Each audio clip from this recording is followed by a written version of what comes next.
guys, here come the dollies.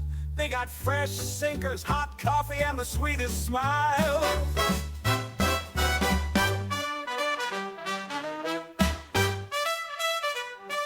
Welcome back to the Clubmobile, everybody. Hi, everyone. We are going through our fourth quarter titles for book club today, and these are the books that we selected for October, November, and December. And as always, joining us is our book club correspondent, Sage. Hello. Hi. I'm so happy to be back. We Good, love when you're so here. are We love when you're here. And it's December and it's Christmassy, and I think we're all just very cozy, ready to talk about some books. Yes, and it's our favorite time of the year. It I is. love that we can do this together. I say that, Christmas is my favorite time of year, but doing this every 3 months together is also It my favorite is. time of the year. So this is very exciting. Yeah, I'm It's very, truly very my excited. favorite thing. So just as a reminder for everybody, these were the four titles that we had selected for this quarter. Winnie, why don't you kick us off? Oh, yes. So we had The Women with Silver Wings by Catherine Sharp Blandeck, Our Mother's War by Emily Yellen, When I Think Back, The War Letters of Fitcher Pitts by Tillman Pitts, and A Wing and a Prayer by Harry Crosby. All very exciting. All very exciting. I want to start with, I feel like we should start with Faicha because, she was a Red Cross Donut Dolly and we are the Donut Dollies. So what better book to kind of kick off this one? Yeah, I agree. I am a sucker for wartime letters. No, me too. And Yes. I love being immersed in everything that happened, despite the letters being so censored as they had to be. There's a part where she explains to her parents that yes, this is censored, and then later on they can self-censor their letters. But not much more information is given because she's so careful about what she says to her mum and dad. And she also writes to her sister, who I believe wanted to join the Waves, but that didn't pan out. And she also writes to friends back at home and the people she meets along the way, because she goes to 3 or 4 bases through. She does, and course she of the book. actually served at a number of bases in the States before she was shipped out too. She served at a number of I think she served at the Pepsi Cola Club in Manhattan. She did, yeah. She served at this bit tickled me and I was really excited to see it. She served at, it was a staging base at the time. She served at the Fort Hamilton Army Base, which is a stone's throw away from where I live. So I live right literally on the doorstep of the Fort Hamilton Army Base. It's still an active base now. So to read about her serving there during the war before she shipped out was very interesting. I loved that. It was like a little bit of like hometown lore for me. Oh yeah. Which was so fun. I got a similar thing when I'm reading through the book and she's taking R&R and she's taking leave. She's taking leave in all these places that I grew up near. Like there's a point where she writes to her family that she's in Felixstowe for the week, and that is about 40 minutes from where I grew up. And then she goes to Cambridge, where she buys books, and she goes to London to buy supplies for the club that she's stationed at. And I loved reading her opinions of the places I grew up near, because when you grow up in a place like that, you don't really see it for what it is, but seeing it from someone else's eyes, especially then, was I really liked it. I loved that she loved it so much, and you can see through the letters how much she enjoys traveling around England before, of course, she is sent to France. So I love that about it. What did you think, Sage? I mean, as we said before, I am an absolute sucker for wartime letters. I don't know. I just love getting to see a place through someone else's eyes and just like hear about the day-to-day stuff. It's a filler episode. I love the filler episodes. A lot of it wasn't day to day or every single day. Like it was very much like very much like Marie Mountain Clark's book, where Hmm. she would begin to Yeah. write a letter to her parents, and then 3 days later she restarts it because she's so busy in these aero clubs Yes.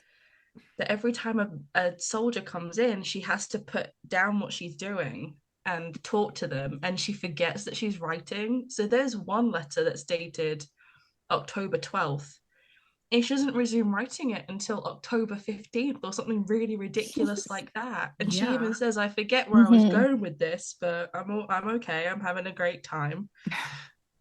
And then she moves a whole lot. She has Yeah. Yeah. a bunch of pets. She has cats in every base she goes to. These That cats was have adorable. kittens. It was very, very cute. I And then know. at one I am a point, cat she buys a person, so dog. At one point, she buys a dog. And then she says, I don't want the cat anymore. So I gave the cat to someone else. And now I've got a puppy. And then there's no answer of what happens to the puppy because she obviously is then sent to France after D-Day. Yeah, Um, oh yeah. but it was very, very immersive, and it it was. gave, Mhm. I think it gave Yeah. us a different perspective on the war and being a Red Cross girl, because Yeah. while you could be specifically a Clubmobile girl, you could also be working in the aero clubs where they served more than just coffee and donuts. They would take like the big urns to the briefing room pre and Mhm. post mission, the same way the Clubmobile girls would. Um, but it was like a whole new experience reading a first person account of the aero clubs. And I'm Yeah. really Yeah. excited for us to get into an episode about those because they were such a great facility for the overseas GIs. So I They enjoyed it. were. And I like that it Mhm. gave a, yeah, it just the last Red Cross book we read, which was also wartime letters, was War Through the Hole of a Donut by Angela Pettish. Yeah, And she was on a convoy, so she was moving through combat. moving constantly. Hmm. And Yeah, it was Yeah. nice to kind of see it now from both sides. So yeah, she was, Faicha was on a base, had a bed every night. She was, she knew where she was going every day. yeah, Whereas Angela was just on the move constantly at the back of this convoy with the army, bringing up the rear, bringing up the morale. So it's nice to kind of see the two different sides of how the women in the Red Cross managed the morale of soldiers. yeah. Faicha was on a Yeah. on a B-17 base. She was at the 95th when she started, and she said, Mhm. a lot of the men that went up didn't come back, and those were her friends. Yeah. Hmm. She says at some points that she grows worried because I believe she's with her sister's fiance. He's overseas and she just so happens to Yeah, be at the same base as Oh him. yeah. And he gets sent home early without him telling her or without being told anything. And she assumes the worst yeah, until she hears from her family again. And it's around the time where the mail has slowed down because it's Christmas. So Mm. as much as she's worried for these boys that she's just met, she has family there. So that must have been terrifying for yeah, her to Yeah. watch him have to go fly missions and then hope for him to come back because the person that could tell her sister would have been her herself with yeah. a delayed mail. Hmm. So I found that quite that must have been terrifying for her, but she seemed to love the experience. She She seemed to said at really one point relish she in it. didn't want to come home, Yeah, that she she's it, loved Hmm. being yeah. out in the world so much that she didn't want to come back. And that when she And a lot did of come back, her, she cried. Yeah. yeah, a lot of her letters state, I wish you were here, rather than I I'm wish I was homesick, I home. wish I was there. Hmm. Hmm. Yeah. I wish you could come and see this. I wish you could come and see that. And I wish you were here so I had the best of both worlds, essentially, which was very sweet. That was Yeah. really cute. Um, but she was great. I think She she was had an excellent wonderful. time. Yeah, And I she had a love great she time. was on the Queen Mary. This fun fact for anybody listening who hasn't read her book yet. She sailed over, she shared a stateroom on the Queen Mary with Kathleen Kennedy and our favorite Red Cross girl of the Donut Dollies podcast, Tatty Spats, Yeah. which was just Hmm. super cool to kind of see. Now you get this little insight into Kathleen Kennedy's journey over and Yeah. Tattie's journey, and Yeah. you know, they all ended up in different places, but they started in the same Yeah. place, which is so cool. I wish that there had been more about Tatty within the Yeah, book. You get that like Mhm. small snippet of she's here too, and they get to eat at the captain's table because of more than Kathleen and others, Tattie. purely Yeah, because of Kick and Tatty. yeah, And she says something like, I'm really excited to be with Kick because she's lived in England before. And she had with her family because her dad was the US yeah. ambassador. And when they went to leave England, she kicked and screamed to no avail. And then as soon as she found out she could volunteer and go She went back. overseas, Kit Kennedy said, say less. See ya. I'm of age. I don't have to do what you guys tell me. Off I go. Yeah. Um, And then Mhm. I Tattie was liked that the snippet, yeah. youngest girl. She was the youngest member of the Clubmobile service. She was, yeah. You had to be Yes. 25 to join, and she joined at 22, which I Yeah. mean, not to say nepotism, but No, definitely you can say that. that Mm, definitely is why. yeah. Definitely is why she was able to join so young. But That helped. it's very interesting to see the little insights into these women's lives, because a lot of times Yeah. it's so hard to dig up information on the Red Cross girls Yes. unless they were Kick Kennedy or Tattie Spats. And even then, Tattie, is so hard to find information on her because they spell her name 6 different Oh, ways, and yeah. Yeah. which way Yeah, is the right way? even Where are you going to find all the information? I mean, I've said it before. I Mhm. spelled her name one way, and all of a sudden I got all of those photos, the Bob Landry photos from Life, and it was Yeah. like, where have these been Wait a hiding? minute. When she was at the And 96th, then I'm like, where have these been hiding? There was like 80 photos. Oh my God. you have to go through her father's Wikipedia, To get to General her. Carl, to Mhm. get to Tattie's husband. And then you have to go through his because her name is spelt wrong in her father's, and then her name is spelt a different way in her husband's. It's also spelled a And different way then- in Feitche's book.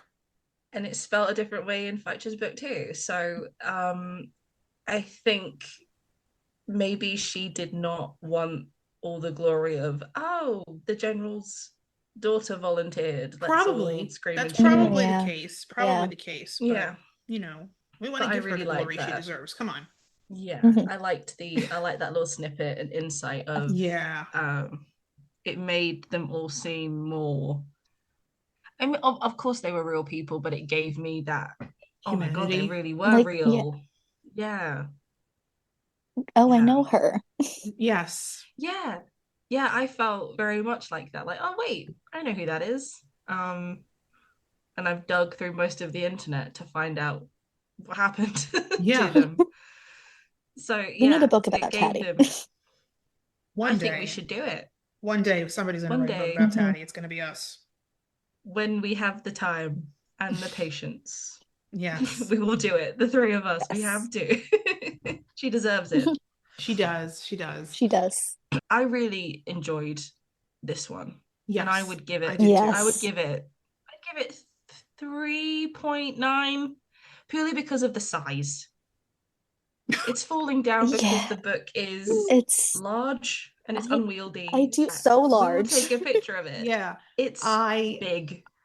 tried to so take it big. to work with me to read on the bus, because everybody knows That didn't I happen. travel. I always travel with a book in my purse, and I read in my commute to work.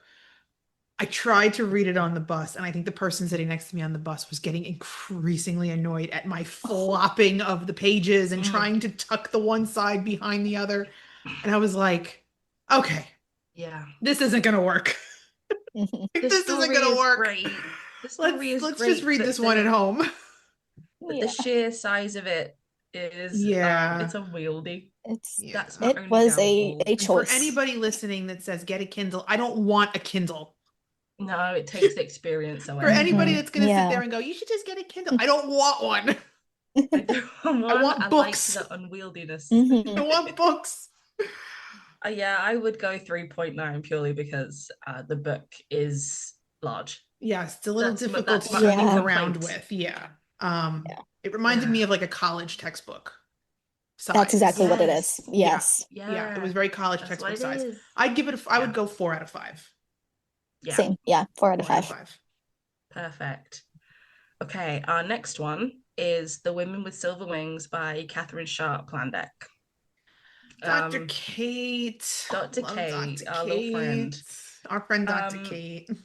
we read this one bit for our Wasp Gosh. series, Early in the year. So we read this early probably 25.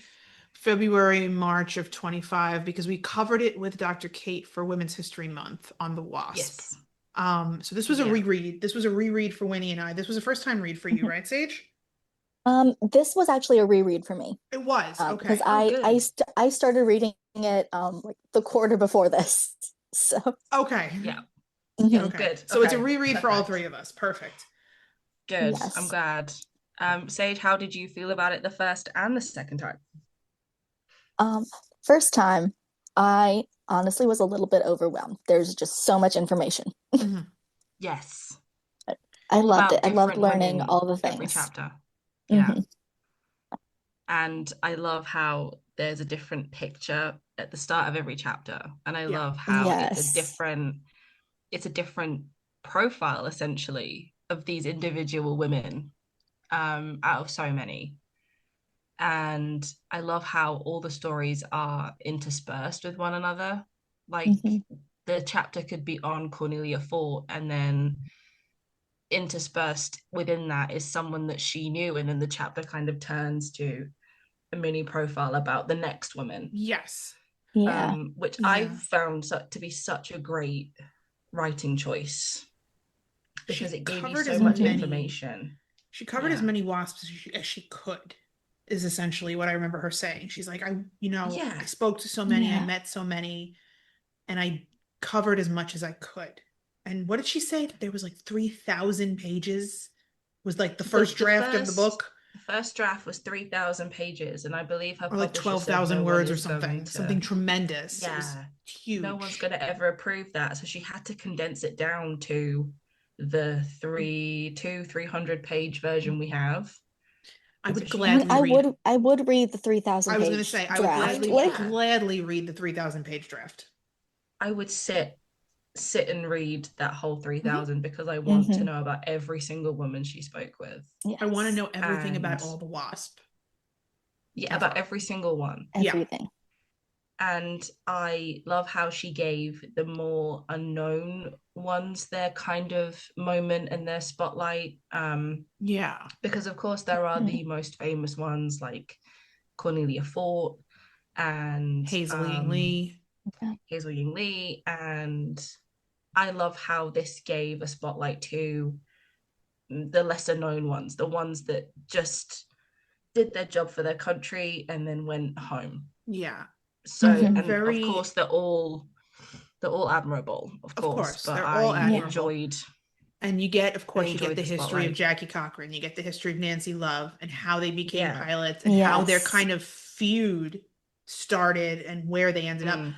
I remember my first time I read it, the story that pulled me in, because it starts with Cornelia Fort giving a flying lesson Yes. During on Pearl Harbor, on Pearl yeah. Harbor, Hmm. and Pearl she Harbor. brings the plane in with her student, and she's the first person, not even the first woman, first person to see the Japanese aircraft approaching. Yeah, she sees them from the Hmm. sky, doesn't she? Because She she's sees them getting from Yeah. the sky. the lesson. But the story Yeah. that really gripped me was Teresa James. Oh, Oh, yes. yes. Oh Uh-huh. my God. The story Yeah. that gripped me was Teresa James and her I feel husband going like you're off to kind of, fly, and just yeah. that she spent Hmm. all this time wishing and hoping that he was a POW, and eventually she gets back Yeah. overseas, she gets over there, and she meets this family who saw his Hmm. plane crash. Yeah. It's, Yeah. Oh oh, my God. Her Oh, that. story Oh, took me like, gosh. it was like up and down again and up, and oh, he's a Hmm. yeah. POW, and oh my God, is he alive? Is he... Oh, And I Oh, really love how it was interspersed between yeah. It everything. wasn't like, Like, yes. four solid chapters of Teresa, and then, yeah, then it was Hmm. Nancy, and then it was just everybody kind of weaved together. Yeah. which I It's like we're find reading about so Teresa and then Nancy, nice. and then, oh, remember Teresa? We're here Oh, now. we're back Right. We're again. back to Yeah. It Teresa. was, yeah. And I really love how it was sort of like a as it happens kind of thing. I felt so Hmm. immersed in it both times Yes. because it's it doesn't read like a history book. It doesn't It read doesn't. solidly doesn't. like this happened and this happened. It was very much, this is happening now. Oh, but wait, did I tell you that this happened 20 seconds ago? Well, let me tell you. Oh, wait, this thing happened last week between Jackie and Nancy. Let me fill you in on that. It was like a diary almost, but written Yeah. in a historical text context. I cried at the It's end. very good. Oh, Oh yeah. God, I Oh, sobbed at the gosh. end. Of course I did. Are we Both keeping times. score of how many of these books make me cry at the end? I mean, we should start keeping Yeah. track. Did it make you cry? Yes. Too many. Too many. Hey, forget the star rating. Let's have the cryometer rating. On a scale of 0 to bawling, where did we sit for all of these books? Yeah. This one, the Wasp make me cry anyway. Any Wasp book, I'm weeping. But yeah, I love it. It's one I give at 5 out of 5 both times, because I found things the second time that I didn't read the first time. Yeah. And if you go through it again, I'm sure that we'll find things a third time. So it's definitely a book that will last the test of time, because you will always spot new things. Yeah. Over and and if you're over looking again. for like an introductory book on the Wasp, this is the one to start with. Yeah. Oh, for sure, because it's not like clunky and it's not like a historical text. It's very much, it feels personal, even though it's not. It's not going to overwhelm you either. Account. Like, yes, if you're like, dipping your toe into the history of the Wasp, it's not going to overwhelm you. And you can kind of stop anywhere. You can put it down and go, let me just mull that over. Oh, I'm back now, because it's not like a solid, like I said, it's not a solid chunk of this happened and then this. You won't lose your momentum with it. You're not gonna. Yeah, it won't lose its momentum either. No, it rolls along. It's very. It does. It does. It's very, very good. And anything that Dr. Kate puts out, I'm gonna read it, because she's just absolutely. great. Absolutely. She really She's is. I mean, she is the keeper of the Wasp history. I mean, yeah. You want to talk about? She's so respectful, and she carries it so close to her heart, and she really is just a wonderful person.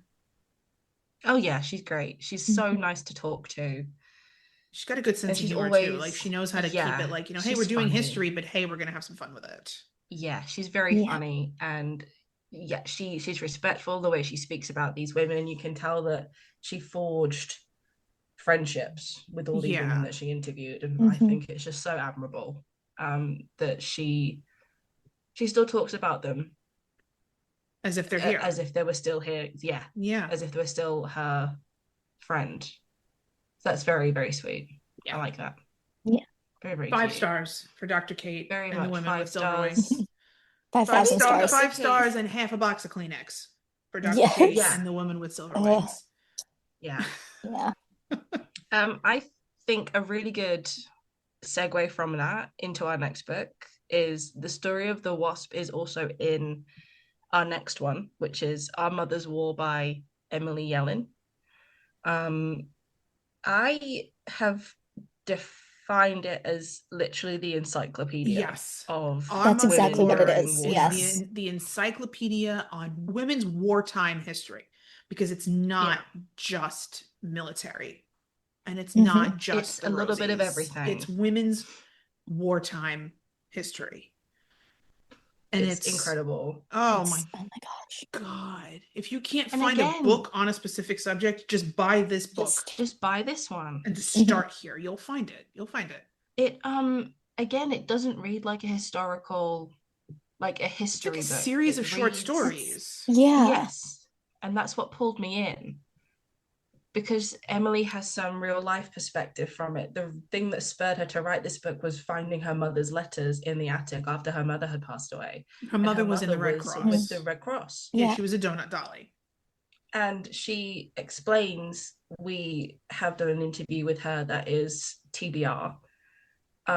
She explains that she didn't want to write about just her mother, because she knew that there were so many other women that deserve to be heard and spoken about, that she hadn't seen be written about. So she goes out and writes this incredible book that contains literally everything. And when I mentioned to her that we kind of defined it as the encyclopedia, she sort of shrugged that off and said, no. But we were like, it It absolutely is, but is. she wouldn't let It us, she absolutely wouldn't let us is. say it. I She don't think she wanted her covers head to get too big. no, she covers Oh, everything from the whack, the wasp, the waves, the women who played baseball, Mm, the women who were interred in Japanese imprisonment camps in America. yeah. I mean, she The home even front the women, home front women, the Rosies, yes. rationing, canning your own food, victory gardens. I mean, I could go on.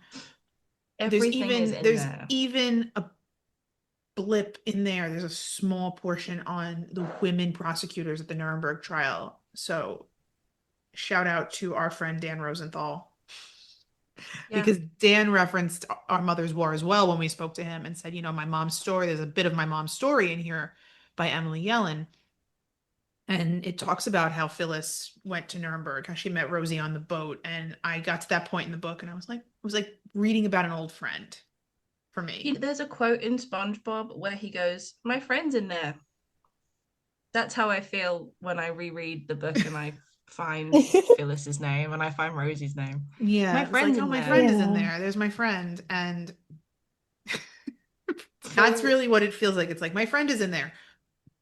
And that's There what are it so feels like many reading it because amazing there's women so in many here. women in there that we've already covered. There's so many stories we haven't covered. And you get to the ones where you've done an episode on them and you've really dug in with your research and you're like, hey, you know, those are our pals, those are our friends. Yeah. And it's Yes. very, very heartwarming to Mhm. notice, Yeah. you know, you start to notice things and And again, rereading it because I sort of smashed you through read it through it again in the week. twice.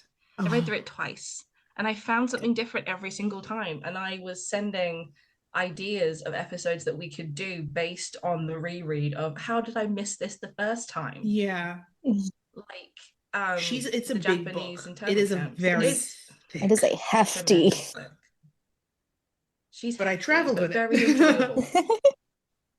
I did. Very hefty, I very traveled with it. I took enjoyable. it with me to New Orleans. I was finishing it up on the plane and I took it out of my purse on the plane. And my dad Yeah. looked at me and went, "That's been in your bag the whole time." I said, "Yeah." Like, yes, it has. I said, "And because Yes, I'm it going to finish it has. now," I said, "there's another book in my luggage for the flight home." For the flight home, because I'm There's almost another book in done. my suitcase for the flight home. Your Two dad's books looking at you minimum. like, Yeah, I travel you with two have books minimum. to. You have to. You Yeah. really have You have to. to. Um, but yes, I would also give this one 5 out of 5 purely based on the Yeah. fact that it covers everything. Oh Mhm. yeah. And the fact that Emily could research so extensively at the time she wrote it, the resources that are available to us now where we can dig and research were not available to her then Mhm. Yeah. because the internet was still relatively new, which means she had to go out and access libraries and access research through the real people. And she must have taken so much time to figure out what to talk about and who to talk about. Whereas now that information is at our fingertips, Oh we could yeah. type any name in Oh, and yes. something would pop up. There was a But time when for the internet was in like you know we joke about it. I joke about being the old fart in this group that I have the old, but I do. I had the AOL CD. I had the dial up. I would, you know, my dad would yell oh, from that downstairs, noise. "Get off the phone. I have to call your grandmother." And Oh God. when you tapped into your computer, that was it. The internet was in that one place. You couldn't take it with you when you got up from the Mm-hmm. computer. Yeah, Now it it's was like there there's and it this stayed there. never-ending, Mhm. overflowing wealth of resource. And I Yeah. always say, like, you know, the internet, but it's good for certain things. Like, you know, you want to know something, you're in the middle of reading, and it's like you don't have to wait till you get home and dial up to the internet. You just tap it in on your phone and find it. Yeah. It's great for So stuff like I Yeah. that. So I for her think to it do what makes she the did at a time when the yeah. internet was secluded to when you were on your computer is amazing. Hmm. In my book, Mhm. that's amazing. I think that makes this book so much, not so much better, it makes it all the more important because of the effort that she had to have put in at that time to get all of this together. And it's all accurate. All of it is still, the stories haven't changed. Like going through the things she wrote about and the people she wrote about, a lot of them now have Wikipedia pages. Yeah. And her information matches whatever someone else has put, which tells me that they have obviously used her research as a resource to bring it to an even wider audience. So I think that's incredibly admirable as well. Yes. I would give this five stars. Yes, purely absolutely. because it has helped. It has helped us so much to find things to talk about and to find things that we have in common, and to find the things that we would love to have done during the war. Because we always say, "Would you have done it?" And there are things in there, like the jobs that these women took and the way these women enlisted. Yeah, based on the description from Emily, yeah, absolutely. I think that, when you think about it, we sit here now and we're like, could you have done it? Would you have done it? Yeah. Back then, it was just like, there was no stopping to think about it. It was your task to take over now that your husband was away at war. And that was it. You just did it. You didn't think about it. You didn't weigh the options. It was, do I want to join the Women's Army Corps? Do I want to join the WASP? Do I want to, be a code breaker with the Waves? It was just a matter of finding what you were good at and just doing it, I also really love the different perspectives that Emily Ellen brings us. It's not just white married women. There's also the Jane Crow chapters, and there's also the prejudices against African American women and the prejudices against Japanese American women. I loved those different perspectives of the war. Yeah. Because you don't usually get that in books, in history books. So I very much appreciated that because it gave us all something new to learn about. Yeah. Definitely. So I really another loved it. 5 stars. And another thing I was really surprised about was the chapter on women in politics. And how when congressmen went off to war, it was their wives who took their place. Yeah. That I had no idea about that. That was just fascinating. Yeah, it was either if he'd gone to war, if the husband had died, the wife was instantly offered his seat in Congress, and a lot of them made such a difference to women's rights that not that I am saying I'm glad he wasn't there, but it definitely gave women a leg up in a lot of cases, that they allowed women to enter in that way, even though they couldn't enter Congress independently until a certain time, knowing that the seat was given to a woman who believed in equal rights was really good to read about too. I learned so much the first time and the second time. Yeah. Which again, no, I definitely will find the time to read it a second time. Yeah, I will. Because I feel like it's not even like you don't have to read it cover to cover. You could be like, well, I'm doing my research for this particular topic, pull it off the shelf and just read those 5 to 10 pages. You can always go back to it. It's one of those books where it's like it's an encyclopedia. It's a resource. You can always go back to it. Yeah, which is extremely good. And like I said about the Women with Silver Wings, it's timeless. It will never get old, and it will never be unreadable, and it will never be unrelatable. It will always be something that we can use, and something that other people can use as like a start to finding out women's history during wartime. Absolutely. So I loved it. It's one of my favorites we've read so far, purely because it gives us so much of the without making you feel like you're like drowning in it. Yeah, you're not like, oh God, this is such a slog. You can easily, because it's like you said, it's like a compilation of short stories. And you could put it down and it's like if you put it down at any point, you're not going to forget the bit of the story that happened before, because it's not it's not linear in that sense. Yes. It's like an anthology. Very good. Yeah, that's it. maybe that's the word I was looking for, not encyclopedia. Maybe I've been using the wrong word this whole time. Anthology. No, yeah, that makes way more sense than It can be both. encyclopedia. It could be both. That's true, it can be both, but anthology sounds way better and less jarring than encyclopedia. That's way better. Yeah, anthology is better than encyclopedia. Thank you, Sage. That has Happy to help. changed everything. Thank you so much. Sage is the smart one, in case you guys didn't. Anyway. Debatable, but our last book is A Wing and a Prayer by Harry Crosby. Oh, Harry Crosby. Oh, Cros. Oh, Harry Crosby. I love how that's the instant reaction. Oh, Cros. Can I please start with my favorite story from the book? If it's the one if it's the story that I think is also my favorite story. My favorite story from the book is Leafy Hill, of course. Leafy Hill. Yes. Spoilers if you haven't read it yet. Or if you're getting around to reading it, or if you don't know about this, look out for the name Leafy Hill in this book. And it's not the person's actual name, but no, he renamed him so as not to incriminate. Incriminate, embarrass. Yeah.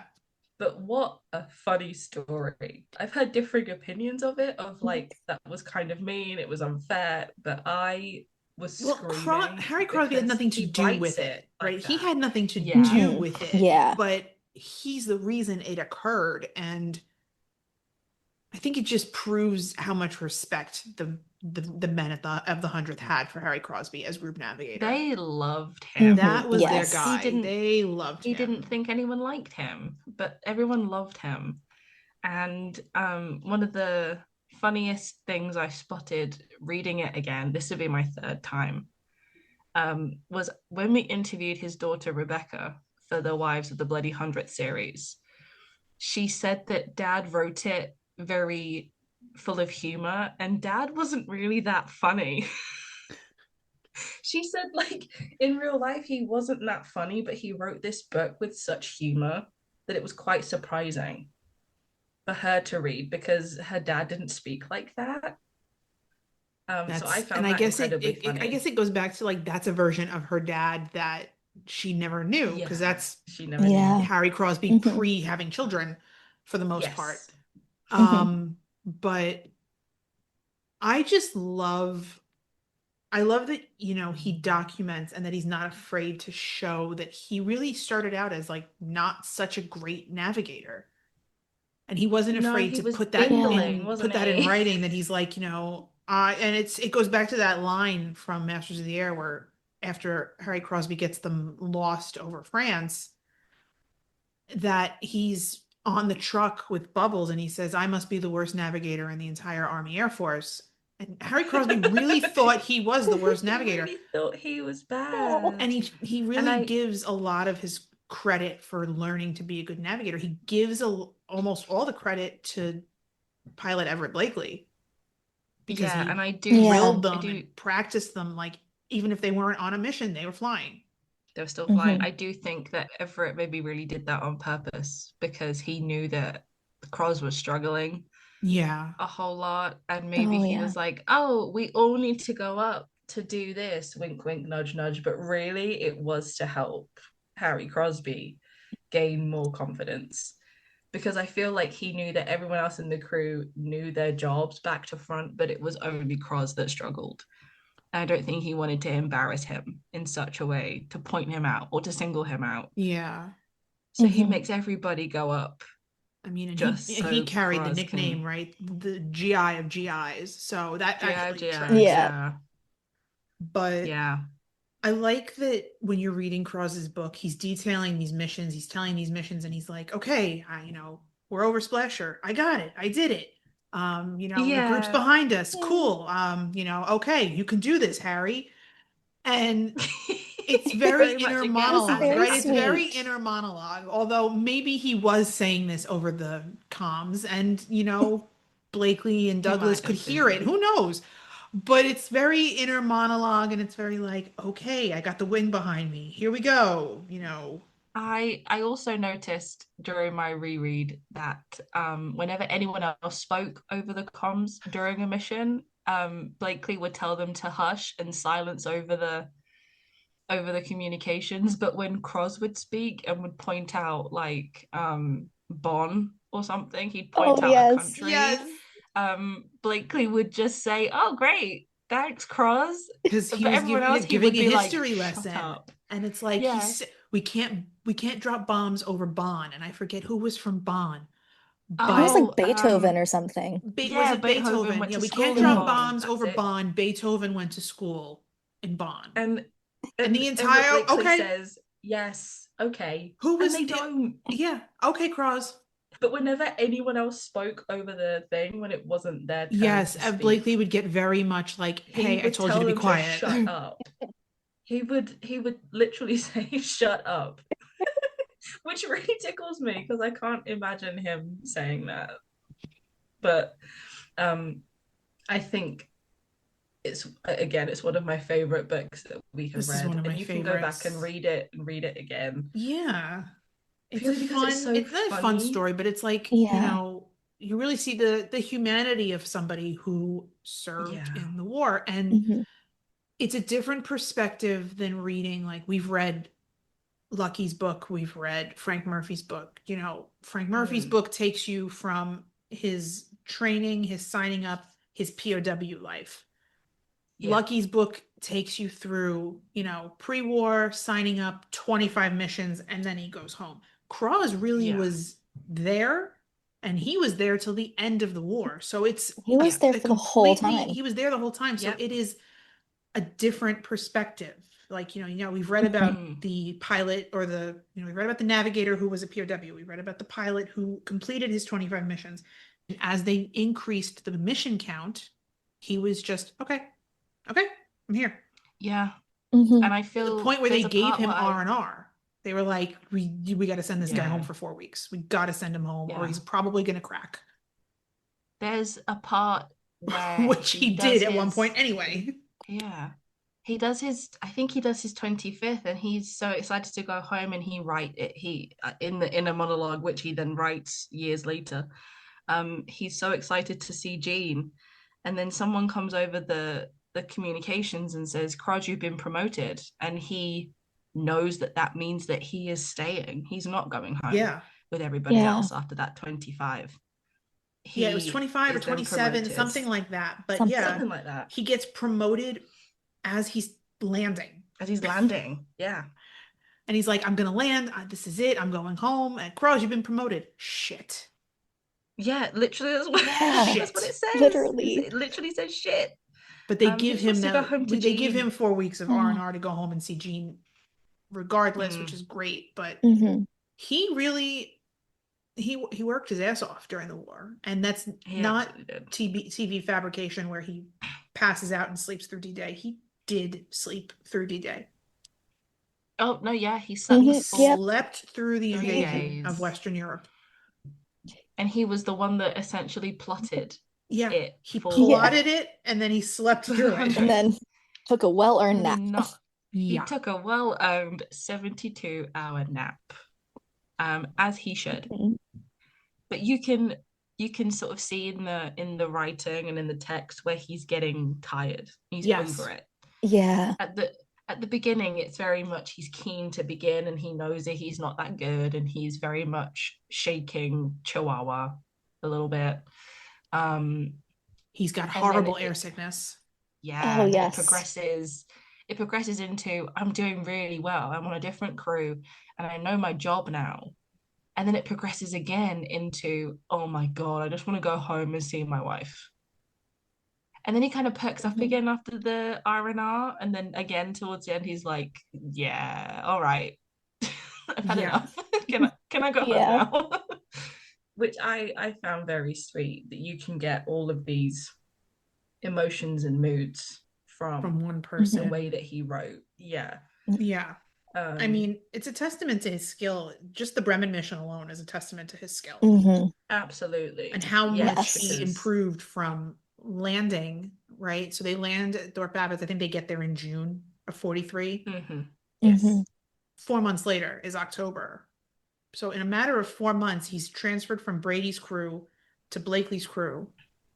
Mm-hmm. Blakely really trains him and creates this monster of a navigator. Yeah. And it's a combination of Cros's skill and Blakely's skill that gets them home. Yeah. Yeah. And it proves how much he improved love it. in such a short amount of time. I love it. Yeah. And I think I Mhm. love it more Yeah. after speaking to Rebecca. Yes, I agree because it's even more humanity in it. Yeah. You realize that he was a real guy, and he had all these real anxieties, and he's at war and he misses his wife. And Yeah. I really loved speaking with Rebecca about it, especially when she says that she goes back and reads it and she was like, Dad wasn't that funny. Which really tickled me.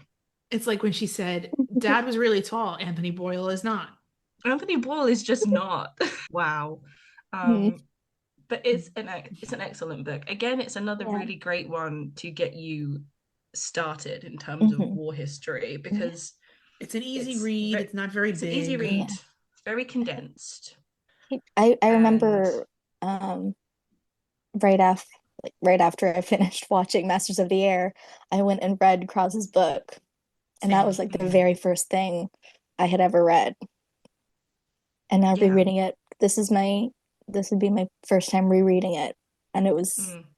it's just so cool to see like how many names I recognize and how like, oh yeah, I know this guy. Like I know this Right. Yeah. story. And like it's And just it's so cool to nice be like, to oh, get you do, it's yeah. nice to get a deeper read of stories that they didn't have enough time to put on screen.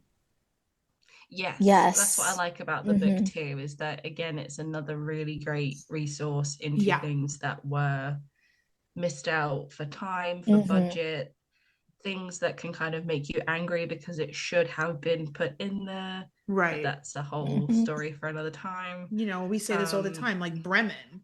Now I've read Bremen from 3 different perspectives. Right? Yeah, You've read it should about have Bremen been put in from there. Cross, Lucky, and from Frank And from Murphy. Murph. Yeah. Mhm. So you get 3 different viewpoints of this one harrowing mission. Mm. And they And didn't put it in the And show. we said this to Matt Mabe. It's like, it should have been there. Should have been there. yeah. Yeah. But I that would have also been- understand that for, screen purposes, Rosie up in the sky by himself was very impactful. So Yeah, that Mhm. was also that was Yeah. a very That was, impactful oh my moment. goodness. That was a And I very think if we'd have impactful moment. had both, it would have been too much. But then again, if they I eat up war media though, so it's like, is it That's is true, it yeah, too that's the thing. much? Is it too much? Would it Is be it too too much? Mhm. Is I it mean, too Band much of for Brothers gave us, us or would 2 it full be? episodes on the Battle of the Bulge, so would it have been too much? That's true. Yeah. No, I think you're right. It wouldn't be too much for us specifically. It may have been too much for someone that was like just starting to get into Yes, maybe for war somebody who media. doesn't really know much and was simply watching it Yeah. because they were a fan of Barry or Austin or something. Mhm. It That might was have me. been too much. That was you. That was you? Yeah, I was like, ooh, Austin Butler's And in a new now show. And now look. And now. We And now got I've we learned got her. everything. We grabbed you and we pulled you in. No, but here's the thing. Meanwhile, I was like, oh, it's the companion piece to Band of Brothers. I can't wait. Here's the thing. Sage has also pulled us in, because I never looked at Austin Butler in any other way until Sage said, wait a minute. And then I said, hold on. Actually, he's very pretty.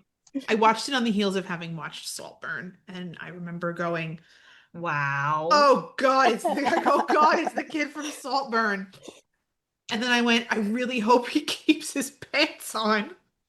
Let it be said, I love Saltburn. And I know that I'm part of a very weird and niche crowd. I love Saltburn. I don't know why. It was very Not for the obvious jarring to see. It was very jarring to see Barry go from Saltburn to Kurt Busiek. To this. But Yeah. I think as far as the way Kurt Busiek was written in the show, Barry really was the person to throw that accent on it and give it that kind of like spunky Yeah, because it doesn't seem that the real Kurt was like that. I don't even think he No, the was from real New Kurt York. Bidick was not from New York. I think Matt had said he was from California. He was out from out west. California. Yeah. And he was what they called a hard luck pilot, Wow. Yeah. where he just, and the landing in Scotland is true. There's a clip on the 100th Instagram where it's got the TV versions of Kurt Bidick, Yeah. Buck Clevin, and Benny DeMarco. And it's the three actors, and then they show the actors, and then it's the real Kurt and the real Buck and the real Benny. Yeah. And it's very, very interesting to see kind of the swagger that they had, and the, they really did, go hang out in the officers club. And, TV Buck Clevin was, he didn't drink. He was very straight laced. Real Buck Clevin was not. He was not. He was not. But I think they did that for the purpose of trying to kind of same... give it that Dick Winters and Lewis Nixon comparison. Nixon thing. Yeah, they tried to do that again, which it worked. But I think I would have liked to have seen John Egan ×2. I think that would have been interesting. I will say that, but the real Buck Clevin and Austin Butler have the same swagger and they have the same smirk, very oddly. They have the same sort of look in their eyes. So I understand why he was given the role. We've derailed completely from Krause's book, but Krause talks about all of this in his book. He does talk about all of this in his book. Yes. He takes a lot of time to acknowledge Rosie as a pilot and as a friend and as a person. And I love that. And I love that he talks about how the entire base just kind of became sullen when Rosie went down and they didn't know where he was. And then he gets this phone call and it's Rosie and he's in Russia and he says, "Save a squadron for me." Man just went down and he's like, "Save me a squadron." And he's broken both of his arms. And he's broken his arms and he's being, fed vodka by the Russians. But to keep the pain away. It really is, and it also, proves that they were friends for real. And even Dan said that when we spoke to him, we were like, was your dad really that close to Harry Crosby? And he said we couldn't change the locks fast enough. Harry Crosby was always at the door. He was always there. So they were friends in real life, which I think is great because now you've seen it on screen and you've seen it in the book, and they really did remain friends forever. Which is so beautiful, and I love it. Change the locks fast enough. That's so funny. That really tickled us. I will say that very much. This gave us a laugh. This is the Dan Rosenthal hour where we're just like, Dan said this, Dan said that. I love Dan. He's great. Dan, if you listen to this one, we really do. We love you. You're great. Great guys. But yeah, again, 5 stars for Harry Crosby. 5 stars. Yeah, always. And I'll probably read it again. Yes, I will definitely read it again. Because it's giving these books to my dad too to read. I'm like, read this. Read this one. He's currently in possession of Frank Murphy's book. Nice. Yeah, I gave him my other copy of Murphy's book because I have the first edition and then the one that you get, the general one that's out in stores now. But general release one, I gave him the other one and I said, read this. And I think he got a little bit of the way through while we were away on vacation over the summer. But good. Poor guy, I said to him, to keep going. I said, please. He goes, I want to finish reading it. He goes, but I just get so tired after work. And I don't blame him. But I love him. Somebody told him he should start reading audiobooks, because he drives to work a lot. Audiobooks, in the car for a long time. And somebody was like, you should do audiobooks. And I said, you know what else you could listen to in the car? Me. The podcast you still haven't listened to yet. Thank you so much. He goes, I know. As he should. But I think once he gets into Murphy's book, I said that was a great place for him to start on his journey through the 100th. Yeah, absolutely. I agree with that. Again, as always, 5 stars too. Yes. Harry 5 Crosby, stars. because I just 5 stars. I love him. And I've loved every single book that we have read this quarter. And I'm so excited have loved to every start book the new we've one. read all year. Oh yeah. So, and we started mid-year. We didn't have a Q1. We just jumped right into It's know, like Q- March or Q2. something. So we Yeah. started in April. So we really only read from April till now. So 16 books, 12 books. It should have been 16. It was 12. 12. Yeah. Mhm. Very, So very good. we will be doing a full year starting in January. Starting Yeah, January I'm so 1st. excited. very It's a exciting. full year. Very, very exciting. And if you want to get a jump on what to pick up for the first quarter of 2026, we will be reading the following books. Spitfires by Becky Aikman, which is the story of the women in the ATA. So American pilots who went over to England to fly because the WASP hadn't been created yet. We will also One be of my reading. favorites. I So good. already read it and I can't wait to read it again. I loved Let's it. do it again. Yes. And then I think the next 3 are going to be first time reads for all of us.